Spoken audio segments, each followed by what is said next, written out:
Hello learners, welcome to lifting laws. This is Puneet Kapoor और हम कर रहे हैं भारतीय नागरिक सुरक्षा संहिता। तो आज जो हम टॉपिक करने जा रहे हैं दैट इज़ FIR। जो आज हम करने वाले हैं वो है FIR। ये एक बेसिक है और यहीं से जेनेसिस शुरू होता है। हमारे क्रिमिनल जस्टिस सिस्टम जो है यहीं से मूवमेंट शुरू होती है उसकी। CRPC या फिर जो BNSS है जनरली स्टार्ट ही यहीं से होता है। कैसे? देखो, FIR क्या होती है? First information report.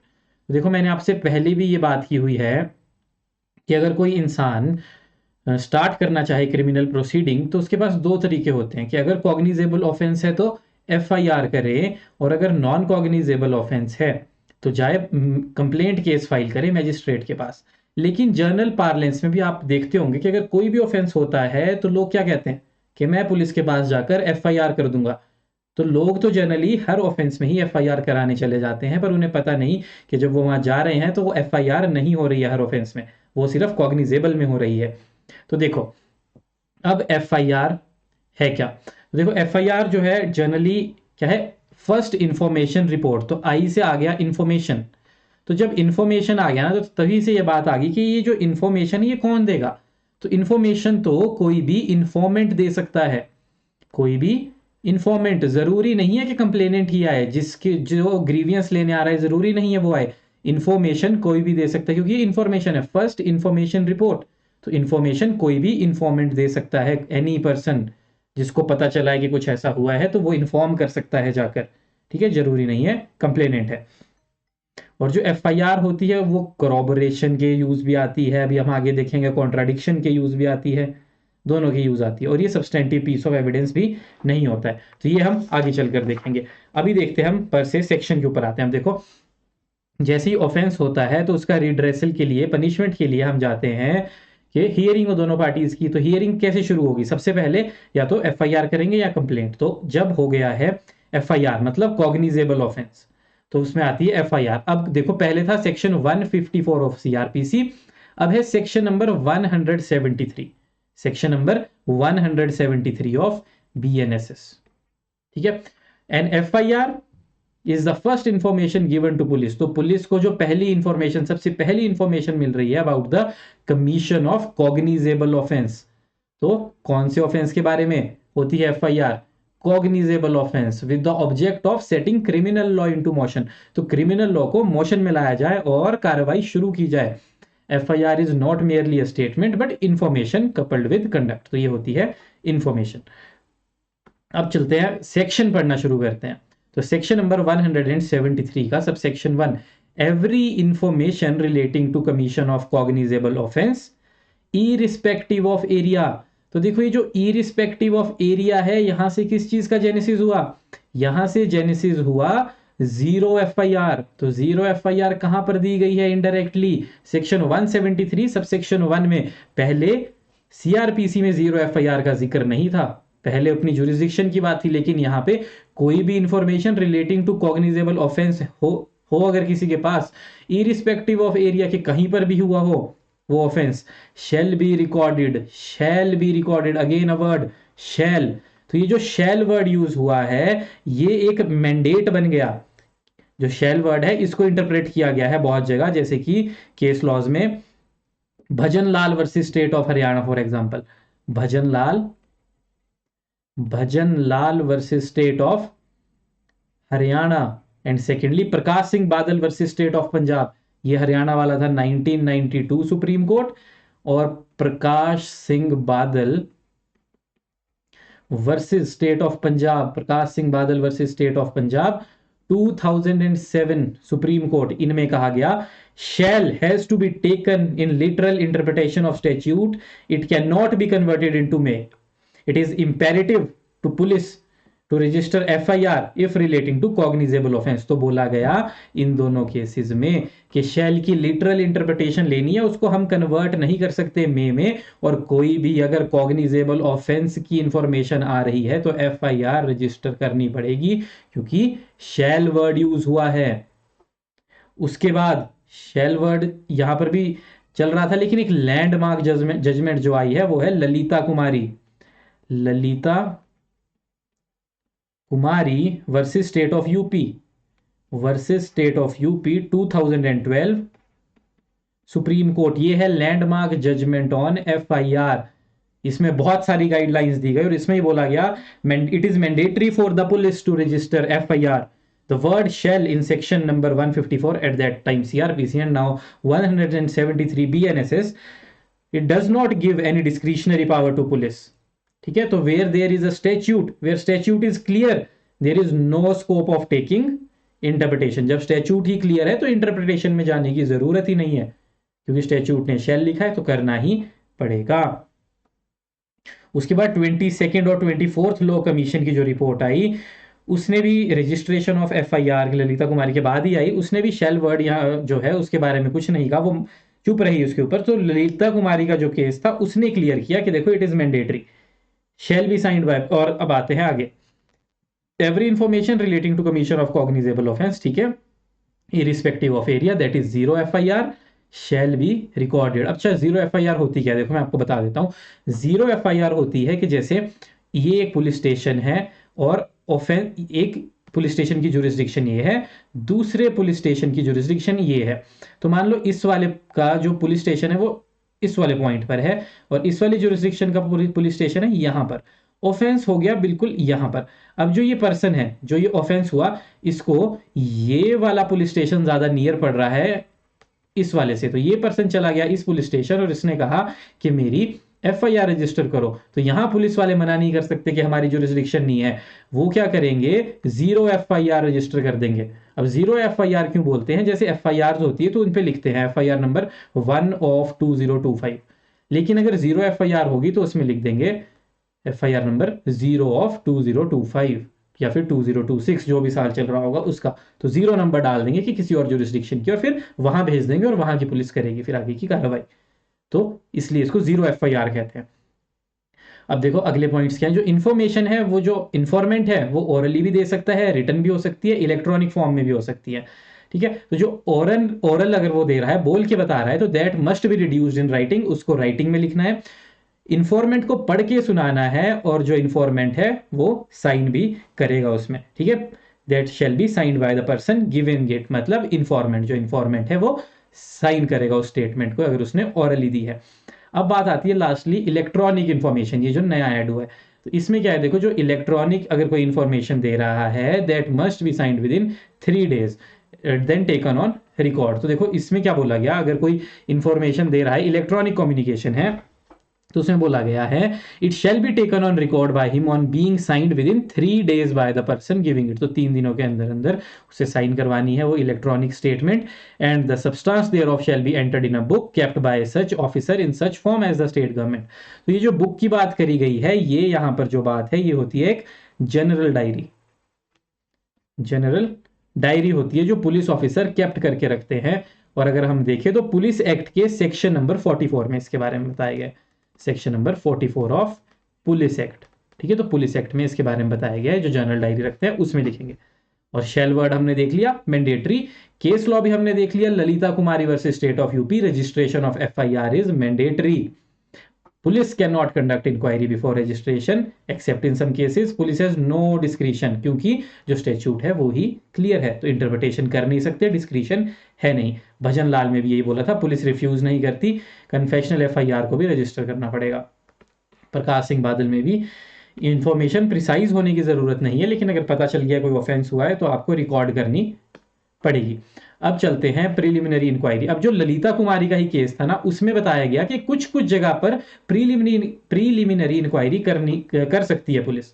हर जगह पर पुलिस जाके सीधा FIR रजिस्टर करने से पहले प्रीलिमिनरी इंक्वायरी कर सकती है। तो वो कौन कौन सी जगह हैं, क्योंकि अगर FIR रजिस्टर कर दी पुलिस ने ना एक बार कॉग्निजेबल केस है, तो वो अरेस्ट कर सकते हैं विदाउट वारंट, पावर्स बढ़ जाती है उनकी। लेकिन कुछ जगह बता दी कि जहां पुलिस को लग रहा है कि इंक्वायरी की जरूरत है, क्या पता केस झूठा ही हो। तो देखो अगर मैट्रिमोनियल और फैमिली डिस्प्यूट हो, कमर्शियल ऑफेंसेस हो, मेडिकल नेग्लिजेंस के हो, करप्शन केस हो, या एबनॉर्मल डिले हो, अगर बहुत ही ज्यादा डिले हो रही हो, तो प्रीलिमिनरी इंक्वायरी कर सकते हैं। लेकिन उसमें भी एक सेफ गार्ड दिया गया, क्या बोला गया, जो प्रीलिमिनरी इंक्वायरी है it is not to test the truth but only to see whether cognizable offence exist और नॉट। उसमें इतनी इंक्वायरी नहीं कर देनी है कि हम वहीं डिसाइड कर दें कुछ हुआ है कि नहीं हुआ है, हमने बस ये देखना है कि कॉग्निजेबल ऑफेंस एग्जिस्ट करता है कि नहीं करता है, उस चीज की इंक्वायरी करनी है।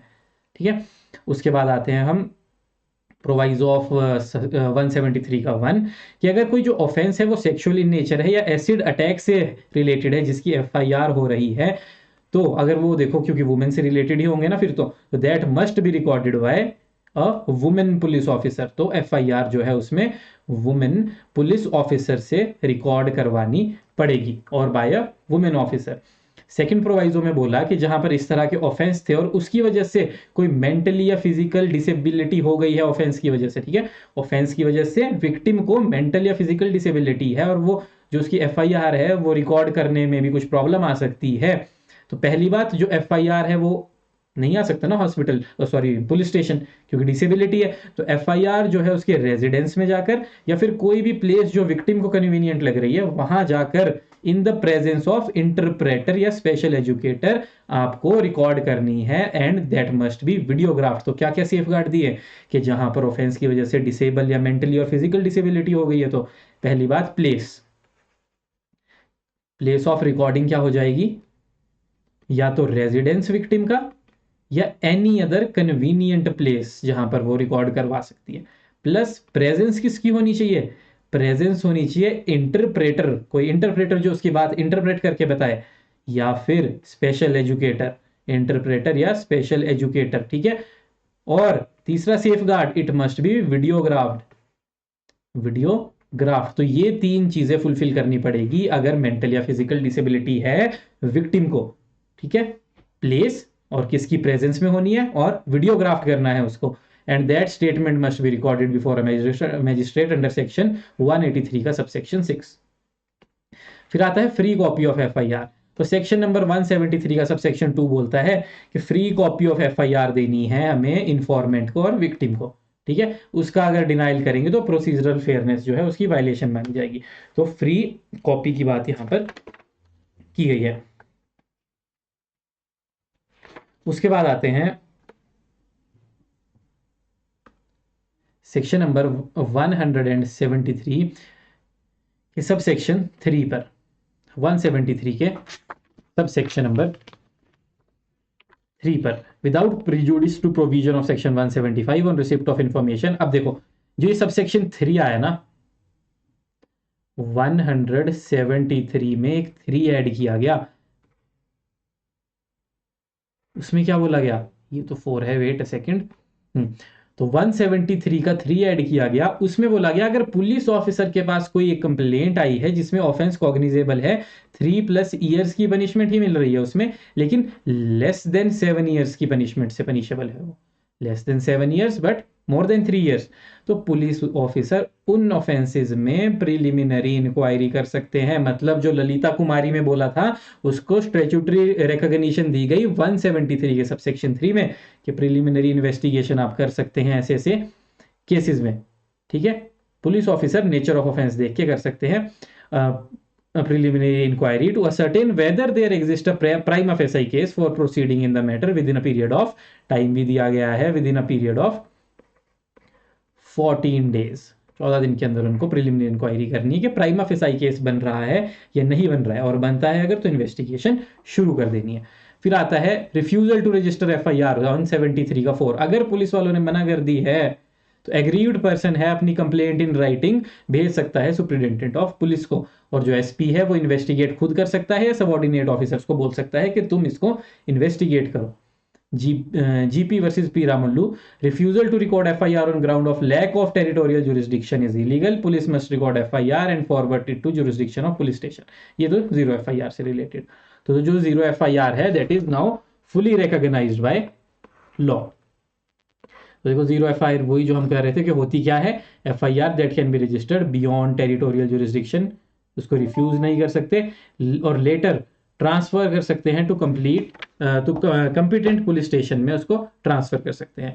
और बीएनएसएस ने विक्टिम सेंट्रिक अप्रोच ले ली है और अलाउ कर दिया। Who can lodge an FIR, अब हमने देखा भगवान सिंह के केस में, देखो अब कौन कर सकता है, हमने ये भी देख लिया विक्टिम विटनेस रिलेटिव, क्योंकि कोई भी पर्सन, एनी अदर पर्सन, क्योंकि जो कर रहा है दैट इज इन्फॉर्मेंट, इन्फॉर्मेंट का तो बस काम है इन्फॉर्मेशन देना, इन्फॉर्मेशन दे के क्रिमिनल जस्टिस सिस्टम को मोशन में लाना।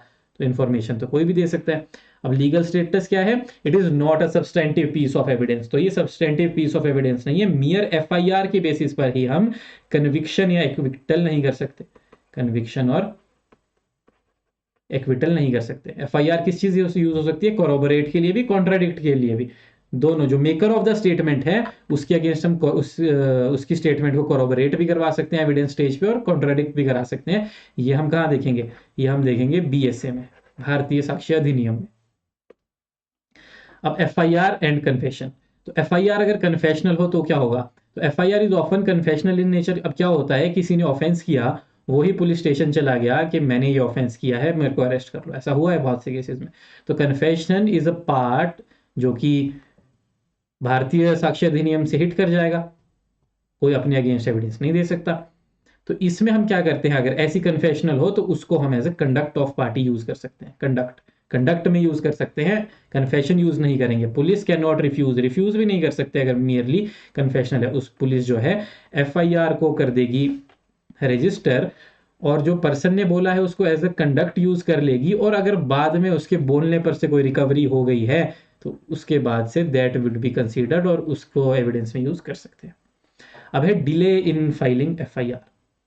तो जो डिले है ना, जनरली जो डिले है वो alone it is not fatal for FIR. अगर डिले हो गई है तो फेटल नहीं माना जाएगा। नहीं माना जाएगा कि आपकी एफआईआर जरूरी कोई मैलिशियस है, नहीं। तो Ram Kumar versus state of Haryana, if delay is explained FIR is valid. Delay जो है एक्सप्लेन कर रहे हैं तो इट इज वैलिड। सदगुरु सिंह वर्सेस पंजाब, 10 डेज की डिले भी अगर हो जाए और वो अनएक्सप्लेन्ड हो तो फेटल हो जाएगी, अगर आपके पास जो डिले है वो आप एक्सप्लेन के परे है। Om Prakash versus state of Haryana, in sexual offences delay is natural. तो इसमें बोला था कि जो डिले है वो नेचुरल होती है, क्योंकि girls can not come forward, सामने आने में ही बहुत टाइम लग जाता है, हिम्मत जुटाने में उनको। It is natural in these cases, तो डिले इसमें फेटल नहीं होती। What FIR should contain. अब एफआईआर में क्या क्या होना चाहिए? तो देखो, जनरली जो एफआईआर है वो एनसाइक्लोपीडिया नहीं होनी चाहिए। उसमें सिर्फ देखो इंसिडेंट के बारे में, time and place, nature of offence, weapon use, accused को एक्यूज अगर किसी को देखा है किसी ने, और विटनेसेस। तो बस नॉर्मल बातें होनी चाहिए। कौन सा ऑफेंस हुआ है, वेयर कहाँ हुआ है, व्हेन कब हुआ है, नेचर क्या है ऑफेंस की, वेपन किसने किया है, बाय हुम, और विटनेस वगैरह अगर कोई थे वहां पे तो। ठीक है, एग्जॉस्टिव नहीं है, it is no ground for acquittal. FIR not being exhaustive is no ground of acquittal. ये है Krishna versus state of Bihar. अब आता है एफआईआर एज डाइंग डिक्लेरेशन। तो Dharmpal versus state of UP, FIR dictated before death can be treated as dying declaration. तो उसको dying declaration हम treat कर सकते हैं, और रिक्वायर्स कोरोबोरेशन, बस कोरेबोरेशन उससे कोरेबोरेशन के लिए यूज करेंगे उसको। एनोनिमस और क्रिप्टिक एफआईआर। अब है कि अगर किसी ने ना क्रिप्टिक मैसेज भेजा है, पता ही नहीं है किसने दिया है, तो अगर एनोनिमस और वेग इंफॉर्मेशन आई है, it does not constitute FIR. FIR नहीं कॉन्स्टिट्यूट करेगी वो। Purpose of FIR is not merely to call police. देखो इन्फॉर्मेशन देना भी है, तो इसमें क्या है, उसको एफआईआर कंसीडर नहीं करेंगे। लेकिन अगर पुलिस ऑफिसर उसके ऊपर एक्ट करके कुछ देख लेता है, तो दैट जो पुलिस ऑफिसर है वो खुद जो रिपोर्ट बनाएगा, that can be afterward considered as FIR. ठीक है, जो पुलिस ऑफिसर एक्ट करेगा वो हो सकती है। वेग वैल्यू ऑफ एफआईआर, तो वही FIR is the earliest version होता है। Delay raises suspicion. तो law prescribe no time limit for FIR. तो एफआईआर की कोई टाइम लिमिट नहीं है। लास्ट क्वेश्चन जो यहां से राइज होता है वो है कि जो एफआईआर है, इज इट पब्लिक डॉक्यूमेंट? क्या एफआईआर है ये पब्लिक डॉक्यूमेंट है? Public document. तो जयंत भाई वर्सेस गुजरात के केस में, JAYANT, जयंत भाई वर्सेस गुजरात के केस में बोला गया 1992, Gujarat high court, an FIR is public document and accused is entitled to get a copy, denial in which is against natural justice and article 21। तो it is a public document. Deny अगर करेंगे तो article 21 के against हो जाएगा। ठीक है, तो देखो आज की क्लास में हमने क्या क्या देखा, हमने देख लिया एफआईआर होती है एक इंफॉर्मेशन। ठीक है, तो सबसे पहले पुलिस की ड्यूटी है कि इट शैल बी रिकॉर्डेड। दूसरा, विदाउट कंसीडरिंग एनी एरिया, किसी भी एरिया की हो सकती है, any area, that is zero FIR भी हो सकती है। उसके बाद कौन कौन करवा सकता है? कोई भी, क्योंकि हमने इन्फॉर्मेंट बोला है। इन्फॉर्मेंट एंड इन्फॉर्मेंट कौन कौन हो सकते हैं? विक्टिम हो सकता है, विटनेस हो सकता है, या एनी अदर पर्सन हो सकता है। और कब होगी? कॉग्निजेबल केस, कॉग्निजेबल केस में होगी। ठीक है, सेकंड में बोला कि हमने फ्री कॉपी देनी है, फ्री कॉपी एक्यूज्ड को देनी है। थर्ड क्लॉज में एक्यूज नहीं, सॉरी, विक्टिम को देनी है। थर्ड क्लॉज में बोला, और हमने क्या क्या बोला? अच्छा, और हमने बोला कि अगर वुमेन से रिलेटेड ऑफेंस है तो वुमेन पुलिस ऑफिसर ही उसके लिखे। और हमने बोला कि अगर मेंटल और फिजिकल डिसेबिलिटी है तो फिर क्या किया जाए उन केसेस में? उन केसेस में एक तो प्लेस जहां पे उसको कन्वीनियंट लगे वहां पर, सेकेंडली प्रेजेंस ऑफ इंटरप्रेटर हो, एंड थर्डली वीडियोग्राफ्ड हो, वीडियोग्राफ्ड। और एफआईआर भी अब तो ओरल भी हो सकती है, रिटन भी हो सकती है, एंड लास्टली इलेक्ट्रॉनिक फॉर्म में भी हो सकती है। इलेक्ट्रॉनिक फॉर्म में है तो 3 days में सिग्नेचर करवाने हैं, ओरल है तो उसको राइट डाउन करना है और साइन करवानी है इंफॉर्मेंट से। यूज किस लिए हो सकती है? कोलैबोरेशन, कोरैबोरेशन या फिर कॉन्ट्राडिक्शन, दोनों के लिए यूज हो सकती है। It is not a substantive piece of evidence.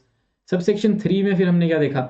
3 में हमने देख लिए सेफ गार्ड्स कि अगर 3 ईयर से ज्यादा की पनिशमेंट है लेकिन 7 ईयर से लेस है तो पुलिस ऑफिसर प्रीलिमिनरी इंक्वायरी कर सकते हैं विद इन 14 days। फिर उन्हें देखना पड़ेगा कि प्राइमा फेसाई केस बन रहा है कि नहीं बन रहा है, तो इन्वेस्टिगेशन शुरू कर देंगे।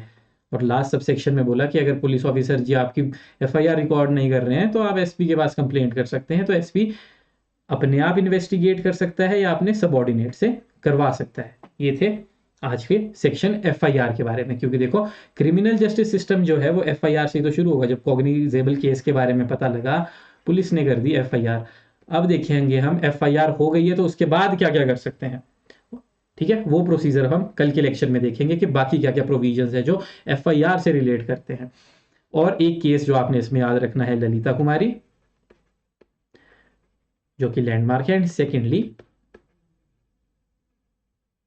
भजन सिंह। ये केसेस आपने एफआईआर से रिलेटेड जो है वो याद रखने हैं। तो आज की क्लास में इतना ही। Thank you, bye bye and